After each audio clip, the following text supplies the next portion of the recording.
Neema na amani zitokazo kwa Mungu Baba yetu na kwa Bwana wetu Yesu Kristo ziweze kuwa pamoja nanyi ndugu zangu. Ni mimi Mwalimu Francis Ndacha na nina habari nataka kufikisha kwako. Nina habari nataka kufikisha kwako. Kwa hivyo tega sikio nikupe habari. Na habari hii ninaitoa kwanza kwenye kitabu cha barua ya Yohana ya 3. Barua ya Yohana ya 3:1 mstari wake ni wa 2. Inasema, mpenzi, naomba ufanikiwe katika mambo yote na kuwa na afya yako kama vile roho yako inavyofanikiwa. Kama kuna jambo ambalo dunia inaendelea kusononeka na kuwa na shida, ni kuwarudishia watu afya waliodhoofika. Watu wengi waliodhoofika, dunia imeshindwa kusuluhisha tatizo linaloitwa tiba. Na watu wengi wamepoteza uhai na kuwafanya watu wengine kuwa walemavu ni kwa sababu ya kutumia tiba baya. Tiba isiyo na faida kwa mwanadamu. Biblia inasema katika Ufunuo 13 mstari wake ni wa 1, ya kwamba kisha nikaona mnyama akitoka katika bahari, mwenye pembe 10 na vichwa 7, na juu ya pembe zake ana vilemba 10. Na juu ya pembe zake ana vilemba 10, na juu ya vichwa vyake majina ya makufuru. Na yule mnyama niliyemuona alikuwa mfano wa chui, na miguu yake ilikuwa kama miguu ya dubu, na kinywa chake kama kinywa cha simba. Yule joka akampa nguvu zake na kiti chake cha enzi na uwezo mwingi. Wakati napoogelea mnyama huyu na kupata picha yake kamili, huwa nataka sana kila mmoja aweze kupata picha hii.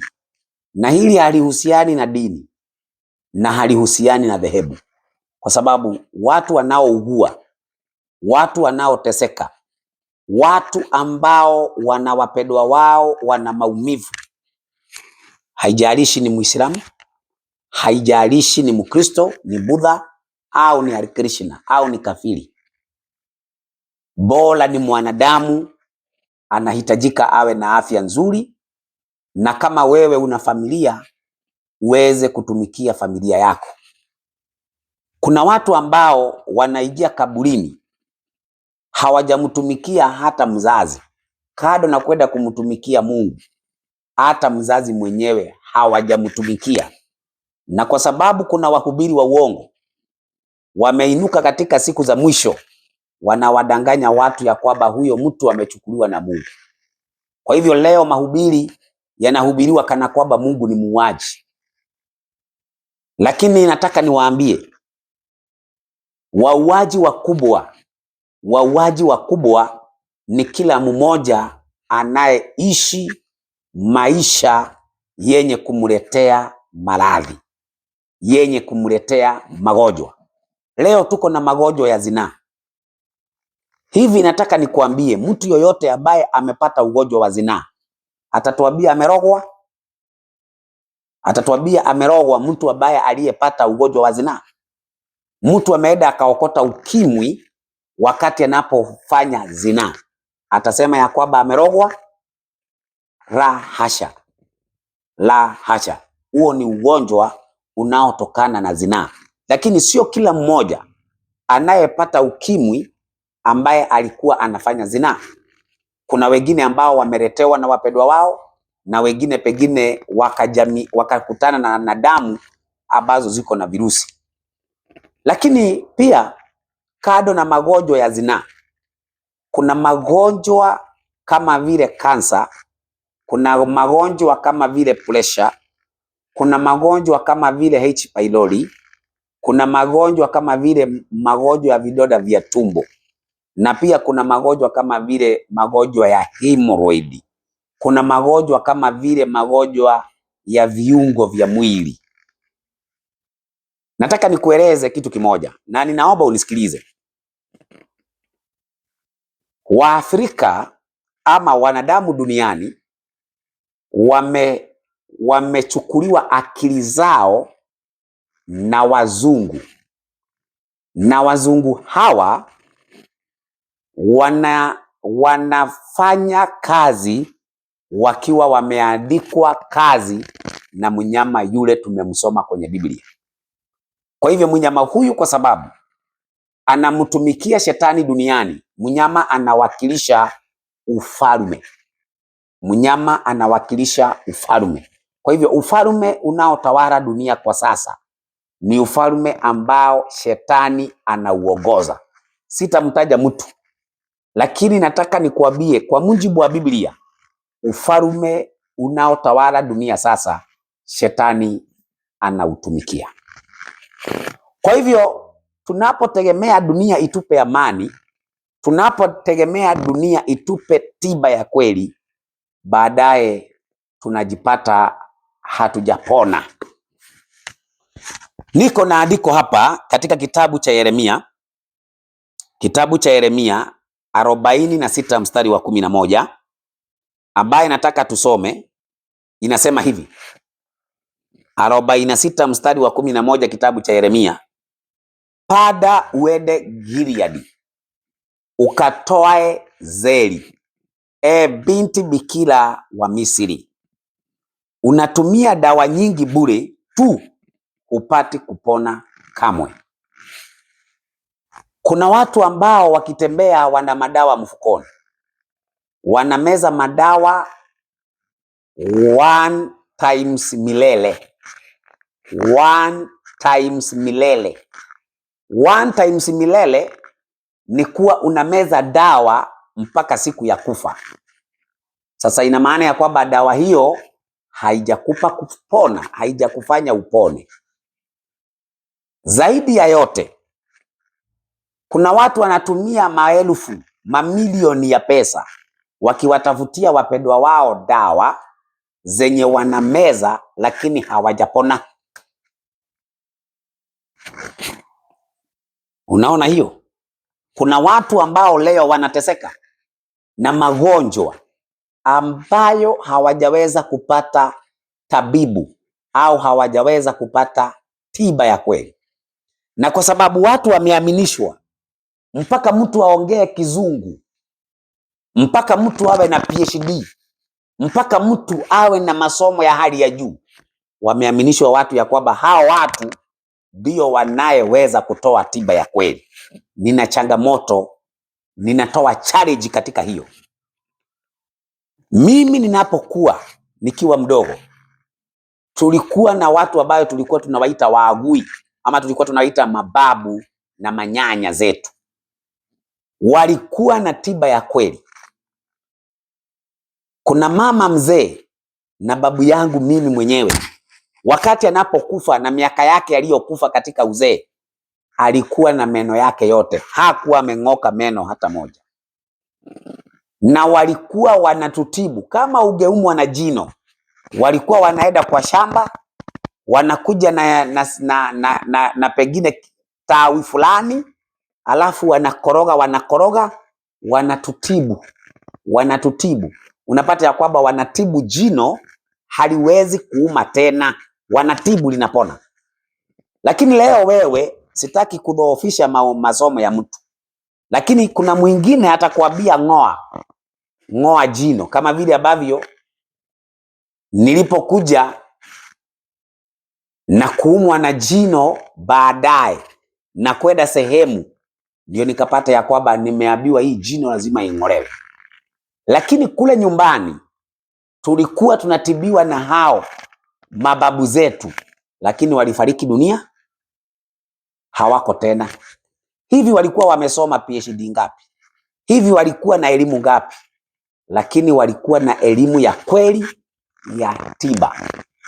Na kuna watu watakubaliana na mimi ya kwamba ima ni Wajaluo, ima ni Wakalenjin, ima ni Wakisii, au katika kabila yoyote, lazima kulikuwa na watu ambao walikuwa na ujuzi wa kutibu watu, lakini wamefariki dunia, hawako.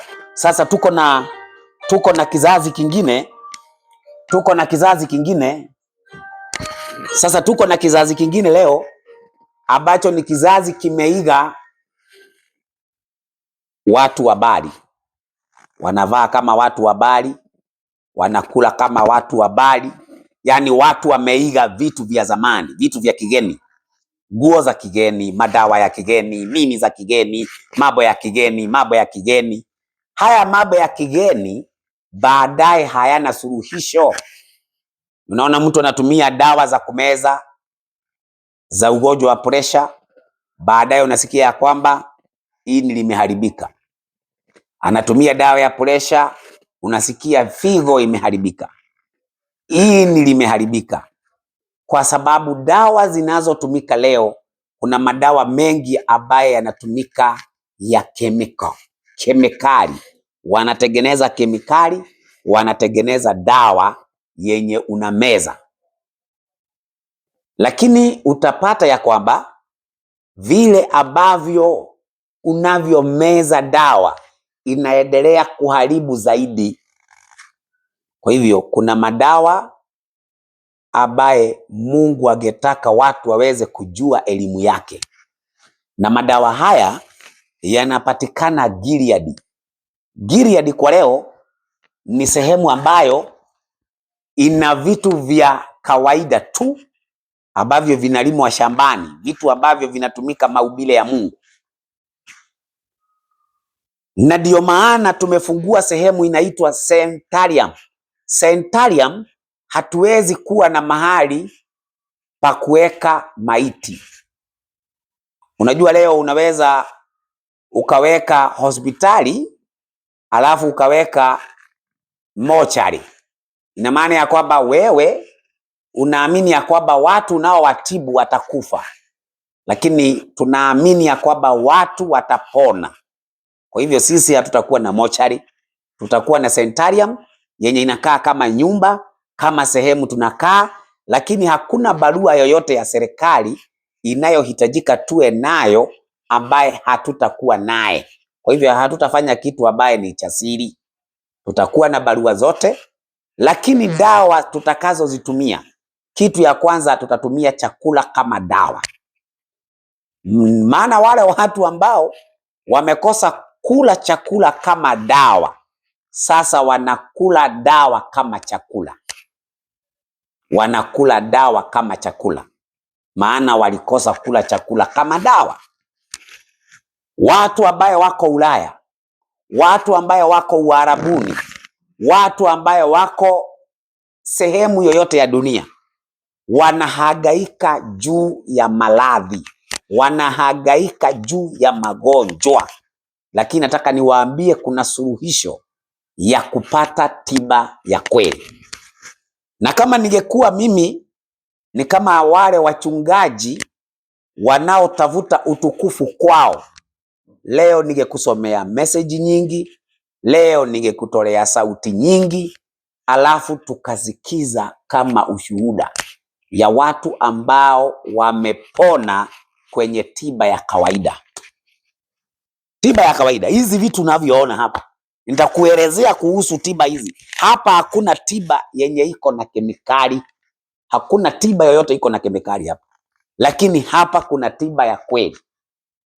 Lakini kwa sababu wewe umeaminishwa tu dawa za kizungu, kuelewa hii itakuwa ni ngumu kwako. Ni neema ya Mungu tu ikusaidie. Ni neema ya Mungu ikusaidie kuelewa.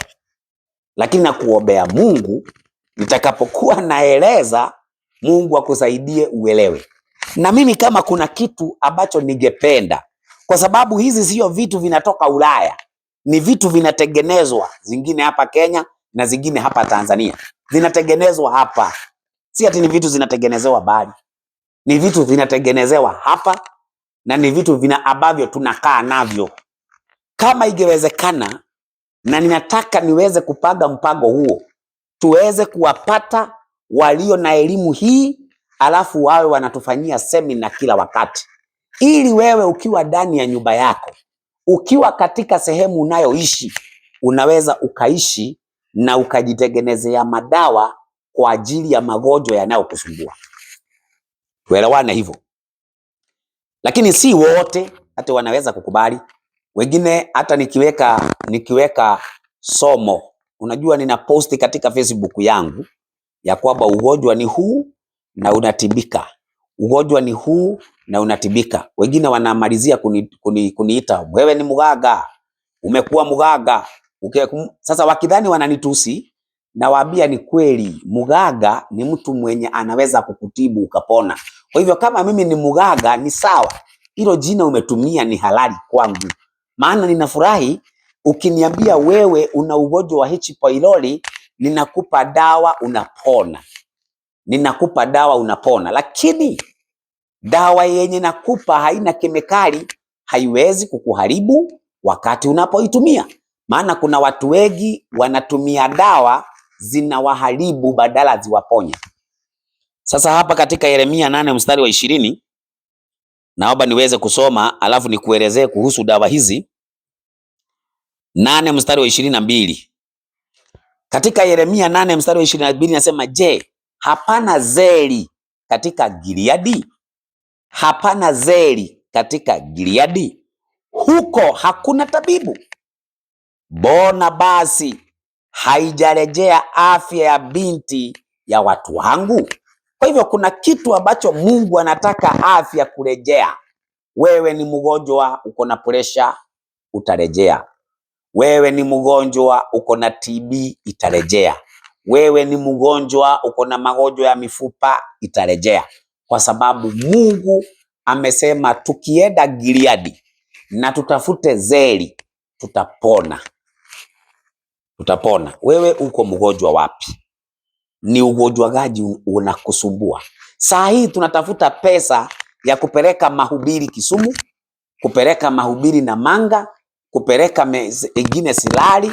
Hatuna pesa. Lakini wewe pesa zako nyingi unatumia kwa dawa. Wacha mara moja.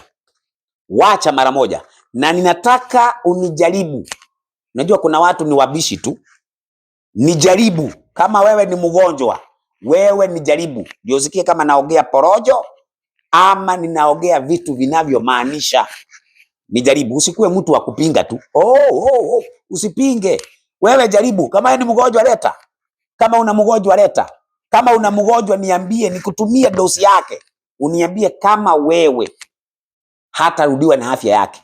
Na niko na ushuhuda mwingi. Niko na ushuhuda mwingi. Ushuhuda niko naye. Wale wanataka ushuhuda wanitafute inbox niwape. Nitawapea ushuhuda ya watu ambaye wamepona. Kwa hivyo baki hapo wewe na kutokuamini kwako. Maana kutokuamini kwako kumekufanya kuwa mateka washinda.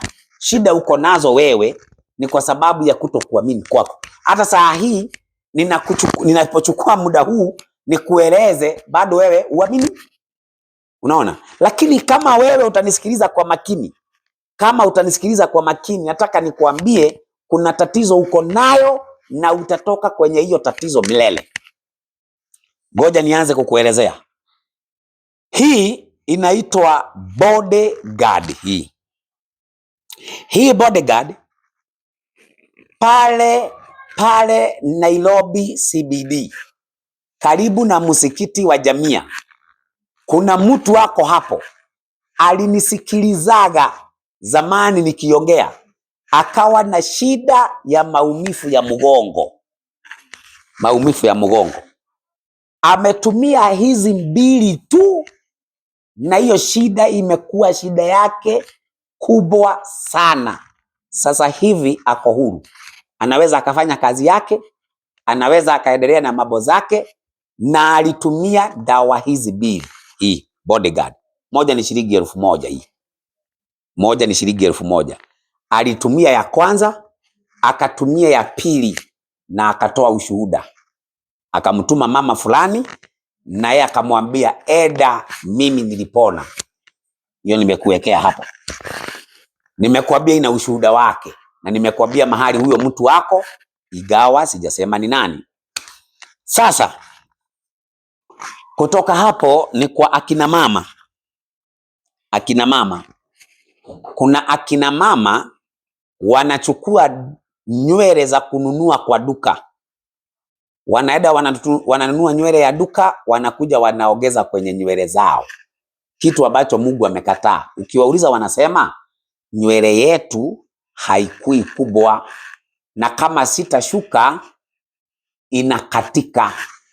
Sasa haya ni mafuta, mimi nataka nikuambie, na sikuambii hivi nikutapeli ama nikuibie. Hii mafuta haya mafuta haya yanakufanya nywele yako kuwa ndefu na yenye afya. Yaani nywele yako haikatiki tena na inaendelea kuwa ndefu, na sio pesa mingi. Ukihitaji utanitafuta. Kama wewe ni akina mama, wewe ambaye una shida ya nywele kukatika, kuja uchukue hii uniambie kama itakatika tena. Afadhali sasa ukuage umenunua unasema kwamba nilipaka na nikarudia tena nikapaka na haikusaidia. Sasa utakuwa sasa una make sense, unamaanisha kitu. Hapa bado niko kwa akina mama. Akina mama, kama kuna sehemu yenye unatakikana kuangalia iwe na usafi na iwe sawa, ni sehemu ya tendo ya ndoa. Tendo ya ndoa. Unajua tendo ya ndoa ni nini kinachofanyika kwenye tendo ya ndoa? Kama kuna kitu wanaume hawataki, ni harufu wakati wa tendo ya ndoa. Kama wewe ni mwanamke, wakati wa tendo ya ndoa unatoa harufu fulani, unatoa harufu wakati wa tendo ya ndoa, ujue wewe ni mgonjwa. Tendo la ndoa ni tendo linalofaa kuwa tendo safi. Wale wote ambaye mko na shida, wamama mlio na shida. Unajua watu wanajifanya ati sasa hawezi kusema kitu na wewe ni mgonjwa. Unajua kuna watu wengine mtu amegojeka kwa sababu amegojeka huko chini. Sasa anasikia ati anasikia aibu. Unasikia aibu na wewe ni mgonjwa. Unatakikana ndio unaona daktari unamtolea paka nguo. Kwa sababu wewe ni mgonjwa. Unamtolea nguo. Kwa hivyo usije ukaibika. Hii peke yake unaweza kutumia na watu wengine kadhaa. Huwezi maliza. Na itakusafisha na kuambia mama. Itakusafisha, hakuna harufu utakayesikia hata kidogo. Utaniambia baadaye. Ukihitaji mimi nipo. Kama wewe una shida ya kutoa harufu katika sehemu yako ya siri, nitafute. Sijali kuitwa mganga. Bora utachukua upone, wewe wacha wenye kuniita mganga waendelee. Hiyo mimi sijali. Mimi nilizoea kutukanwa, kukejeliwa. Sasa hiyo huwa naona kama ni chakula yangu. Hii nayo ni kwa wale watu ambaye wako na kikohozi. Kikohozi, unakohoa. Unasikia yani magonjwa yale ambaye ni ya kukohoa, ya kifua, ya mapafu, chest. Hizi dawa mbili hizi zitakusaidia sana katika magonjwa hayo yale yako kwenye chest. Sijui kama ningeweza kusoma kadhaa kama zimeandikwa.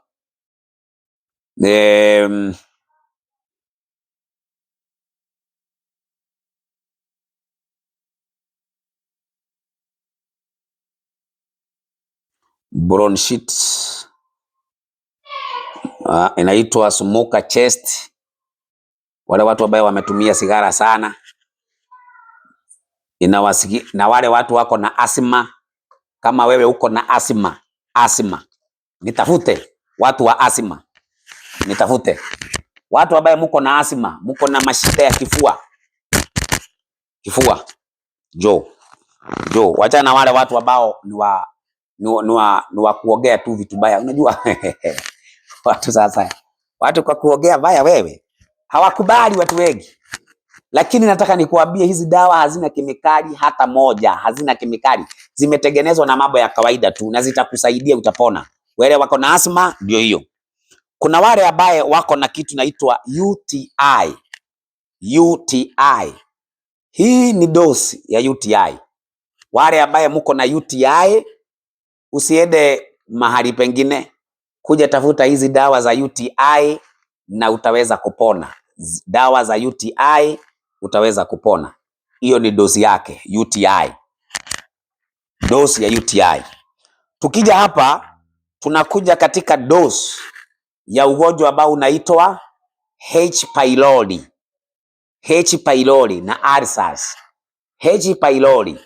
Wale ambaye mko na shida ya H. pylori, hapo kuna dosi yako. Kama uko na H. pylori, karibu utaweza kupata dawa. Tukija hapa, tunarudi tena kwa akina mama. Kwa akina mama. Kwa akina mama kuna kitu naitwa fibroid. Fibroid. Fibroid ni ugonjwa wa vitu ambavyo vinamea huko ndani. Akina mama ambayo mnajua hizo vitu ambazo zinamea.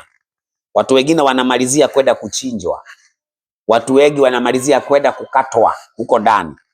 Sasa naomba ya kwamba uweze kunitafuta. Tutatibu fibroid zako, zitapona. Lakini inawezekana usipone kwa sababu wewe bado unajaribu. Unajaribu. Inawezekana. Inawezekana. Haiwezekani. Hiyo usikuje hapa kujaribu. Uje ukijua ya kwamba unakuja kupona. Unakuja kupona. Fibroid utapona. Na wanaume hemorrhoid mtapona. Kuna ile ambaye inaitwa hemorrhoid ambayo ukienda kwa choo wakati unaenda haja kubwa kuna nyama fulani inatoka. Kuna nyama fulani inatoka, wakati mwingine damu. Ukienda kwa choo, ukienda kwa haja kubwa, nyama inatoka. Kuna dawa yake. Hiyo dawa yake unakalia siku 10. Na mimi ni mwenye kutoa ushuhuda huyo. Maana nilikuwa naye na nikafanyiwa operesheni 2, lakini 2 zilitoka na zikakuwa kubwa sana. Nilikuwa siwezi kutoka kitanda nikatembea. Dawa hiyo nilikalia. Siku ya pili nilikuwa nimetoka kwa kitanda. Na kumaliza siku 10 nilikuwa sina hemorrhoid. Fibroid, wamama mnitafute wale ambaye mko na fibroid. Wale wamama mko na fibroid, mnitafute. Wamama ambaye mko na fibroid, mnitafute. Hapa kuna dosi yenu ya fibroid. Alafu kuna wale ambaye ni wamama wako na vitu inaitwa infections. Unaona infection hizo. Wamama walio na shida ya vitu kama hizo. Alafu wale ambao hawajaweza kuwa na kitu inaitwa nini? Hormones zao. Unapata ya kwamba ile mgeni wake wa kila mwezi hawezi kujua anakuja saa ngapi, maana ni shakara bagala. Unaona? Hizi zitakufanyia kitu inaitwa nini?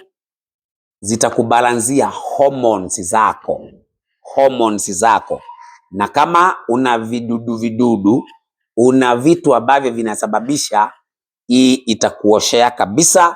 Wale wa mama mko na shida kama hizo, mkinitafuta bado mtaweza kupona. Na pia mjue ya kwamba pale kunaitwa nini? Pale kunaitwa, ukipita Mlologo mbele hapo kunaitwa Kitengela.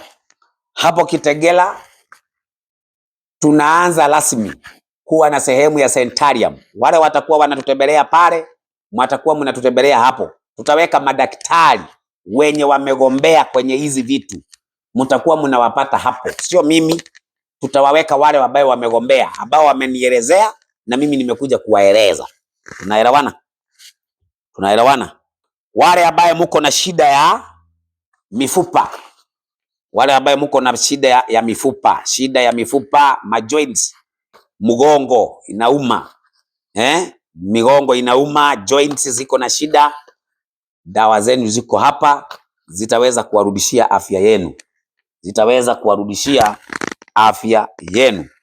Inaitwa good heart, good heart. Kuna watu ambaye moyo wao umekuwa na shida, kwa hivyo hii inakurejeshea moyo mwenye afya.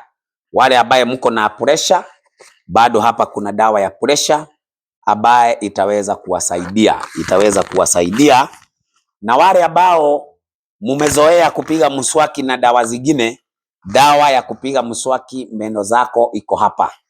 Dawa ambaye haina kemikali, unaweza kuitumia kwa ajili ya afya ya meno zako. Sasa mimi ni mjumbe, nimefikisha ujumbe. Wewe ndio utakayeona kama utafuata ujumbe ama utaacha. Shalom na Mungu awabariki.